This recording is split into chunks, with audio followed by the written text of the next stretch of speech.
অন্তর্বর্তীকালীন একটা পূর্ণাঙ্গ সরকার, তার কাজ শুধু ওই তত্ত্বাবধায়ক সরকার মতো নির্বাচন করে যাওয়া নয়। আমার লোক মারা যেত আয়না ঘরে, ক্রস ফায়ারে লোক মারা যেত, 57 জন সেনা অফিসার মারা গেছে, আমার সংবিধানে গণভোট আছে এবং সেটা মেনে নিছে, হোক কি না হোক সেটা পরের চ্যাপ্টার। জুলাই সনদ নিয়ে আলোচনা করছি, দেশের সমস্যা, জনমনের নিরাপত্তা এবং এই যে অর্থনীতি নিয়ে আমরা কোনো আলোচনা করছি না, আলোচনা আসছেই না। অবশ্যই এগুলোর জবাব আমি দেওয়ার চেষ্টা করব, তার আগে কিছু কথা বলে আসি যেটা বলতে হবে, তাহলে মানুষ ভুল বুঝবে। আজিজ ভাই এক জায়গায় কথা বলছেন যে গণভোট সংবিধানে নাই। আই ডু এডমিট, গণভোট সংবিধানে নাই। কোন সংবিধানে আছে? আপনি কি জানেন যে গণভোটের কথা দুইটা বড় দল মেনে নিছে? একটা দল বলছে নভেম্বরে গণভোট চাই, আর একটা দল বলছে কি নির্বাচনের সাথে একই দিনে চাই। দুইজন কিন্তু গণভোট মেনে নিছে। কেন মেনে নিছে? কারণ অন্তর্বর্তীকালীন সরকার সিদ্ধান্ত চূড়ান্ত। এই কারণে অন্তর্বর্তীকালীন একটা পূর্ণাঙ্গ সরকার, তার কাজ শুধু ওই তত্ত্বাবধায়ক সরকার মতো নির্বাচন করে যাওয়া নয়, পূর্ণাঙ্গ সরকার। সে কিন্তু বহু এগ্রিমেন্ট করতেছে, অনেক এগ্রিমেন্ট বাতিল করতেছে, ইত্যাদি ইত্যাদি। সে কারণে সম্প্রতি একটা কথা উঠাইছে যে এই সরকারকে তত্ত্বাবধায়ক সরকারের মতো চরিত্র ধারণ করতে হবে। তার মানে কি? ওই যে এগ্রিমেন্ট বাতিল করা, চায়নার সাথে এগ্রিমেন্ট করা, এগুলা ভালো লাগে না, কারো পক্ষে কারো বিপক্ষে যায়, কিংবা কেউ কারো পারপাস সার্ভ করে, তাই এই ডায়ালগটা দিছে। কেন এই ডায়ালগটা আপনি শুরুতে দেওয়ার কথা? তত্ত্বাবধায়ক সরকার মানে সিম্পল একটা দায়িত্ব দাও, আপনি এইটুকু তত্ত্বাবধান করে চলে যাবেন। আর অন্তর্বর্তীকালীন জাস্ট কমপ্লিট গভর্নমেন্ট বলতে যা বোঝায় তাই। কাজেই তার যেহেতু অন্তর্বর্তীকালীন সরকারের সংবিধান, আমার সংবিধানে গণভোট আছে এবং সেটা মেনে নিছে, হোক কি না হোক সেটা পরের চ্যাপ্টার। গেল এক। 2 নম্বর একটা কথা বলছে বিরোধ, মানে ইউনূস সাহেবের বিরুদ্ধে যে বিরোধ। আমি এখানে ডিবেট করতেছি, আমার কোনো পক্ষ না। ইউনূস সাহেবের বিরুদ্ধে দলবিহীন যত লোক আছে বাংলাদেশে দলের লোক তো আমরা বললাম 60% নিতে পারবেন টোটাল, বাকি 40% আমরা সমাজে থাকি। আপনি দলের লোক ছাড়া এখন যদি বলেন জামাতের দলের লোক ইউনূস সাহেবের বিরোধিতা করে না, এনসিপি তার বিরোধিতা করে না, আমি কথার কথা তর্কের খাতিরে বলছি। কিন্তু যারা বিরোধ করবে, এক করবে পতিত সরকার। কেন করবে? তাকে তাড়ানো হয়ে সে বসছে।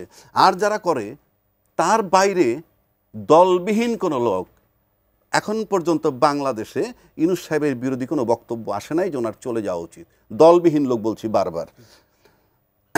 তারপর একটা কথা বলছে ইনভেস্টমেন্ট নাই, দ্বিমত করছি না, কিন্তু ইউনূস সাহেব আসার পর কোনো ইনভেস্ট কিন্তু চলে গেছে উঠে, যা আগে ছিল অনেক, সেগুলো চলে গেছে, আমি ডিবেট করতেছি। 31 বিলিয়ন ডলার অলরেডি রিজার্ভে আসছে, একটা ব্যাংক এখনও বন্ধ হয় নাই। যারা টেলিভিশন হিসেবে বলে ব্যাংক বন্ধ হয়ে গেছে, মানে তারা মিথ্যা বলে। হয়তো টাকার সংকট হইতে পারে ব্যাংকে, কিন্তু বিলিয়ন ডলার বাড়ছে। 3 নম্বর আসেন ব্যবসায়ীদের দুরবস্থা। আগে ব্যাংকে গিয়ে চাইলেই টাকা পাইতো, লাগবে 100 কোটি, দাও 300 কোটি, 200 কোটি পকেট। এত ইজি টাকা বের হচ্ছে না ব্যাংক থেকে, সুতরাং দে আর ইন ট্রাবল। নাম্বার 1, কোনো অনেস্ট ব্যবসায়ীর কোনো প্রবলেম হচ্ছে না বিজনেসে, যে জেনুইন ব্যবসা করে, এলসি দিব টাকা। তারপরে যেই টার্মোয়েল সিচুয়েশন হয়েছে, তাতে কিছু লোড নিতে হবে। অ্যাটলিস্ট আমার লোক মারা যেত আয়না ঘরে, ক্রস ফায়ারে লোক মারা যেত, 57 জন সেনা অফিসার মারা গেছে, আমি সেই জায়গার থেকে উদ্ধার পাইছি। এগুলা বলতে হবে যে অবশ্যই এটা ডেভেলপমেন্ট। আপনি রাষ্ট্রের লোকের স্বাধীনতা অনেক বেশি ইম্পর্টেন্ট আমার ব্যবসার চেয়ে। ব্যবসা যারা কর্পোরেট করে, হাতে গোনা লিমিটেড, এই কর্পোরেটরা টাকা লুট করে, সেগুলো দিয়ে যা রাজনীতিবিদরা এনজয় করে। রাজনীতিবিদদের কাছে যে প্রফিট ফান্ডটা আসে কোত্থেকে? লুটেরা বাহিনীর টাকা। জেনুইন পায়ের নখ থেকে মাথার চুল পর্যন্ত যাদের ঘাম দিয়ে টাকা রোজগার, তাদের টাকা আসে না, ওই রকম লুটেরা বাহিনীর টাকা সেটা যায়। এখন আপনার আর একটা কথা বলি, এক ভাই যে প্রশ্ন করছেন আমাকে যে 111-এর সময় সেই প্রশ্নটা করছে মোক্তার সাহেব বগুড়া থেকে, যে 111-এর সময় সাংঘাতিকভাবে ল অ্যান্ড অর্ডার পক্ষে ছিল, এটা শিওর, আমি অ্যাডমিট করি। এই কথাটাই আমি তাকে বুঝাইতে চাই, আশা করি উনি বুঝবেন। 111-এর সময় সরকার প্রধান কে ছিলেন? ফখরুদ্দিন। আর আজকে সরকার প্রধানকে ইউনূস সাহেব। আমি যে তর্কের কাছে সিম্পল, দুইটা লোকের ব্যক্তিগতভাবে আনেন, দুইজন লোকই নন পলিটিক্যাল,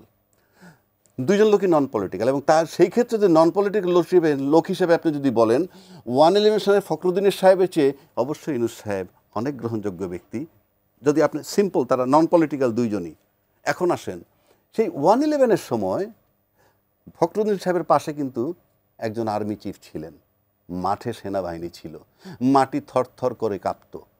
আবার আজকে ইউনূস সাহেবের পাশেও ম্যাজিস্ট্রেসি পাওয়ার নিয়ে মাঠে আর্মি আছে, পাশে সেনাবাহিনীর প্রধান আছেন, মাটি থরথরায় কাঁপছে না কেন? রোলটা কি তাহলে আর্মির নাকি রোলটা ইউনূস সাহেবের? ফখরুদ্দিন সময় রোলটা কি ফখরুদ্দিন সাহেবের নাকি আর্মির, সেটা আপনি বিবেচনায় নিতে হবে। This government is non cooperated by the administration from day one. কারণ আমরা এমন কথাও শুনেছি, দায়িত্বশীল ব্যক্তিরা বলছেন আমি বাধ্য হয়ে মেনে নিয়েছি। আপনি যখন একটা জিনিস বাধ্য হয়ে মেনে নেবেন, তার মানে তাকে অ্যাকসেপ্ট করেননি। এগুলাকে মাথায় রাখতে হবে যে কেন এই ঘটনাগুলো ঘটছে। নন কোঅপারেশন যাকে বলে, আমি মনে করি যে আমার ভাই বোধহয় এই বিষয়টা বুঝবেন।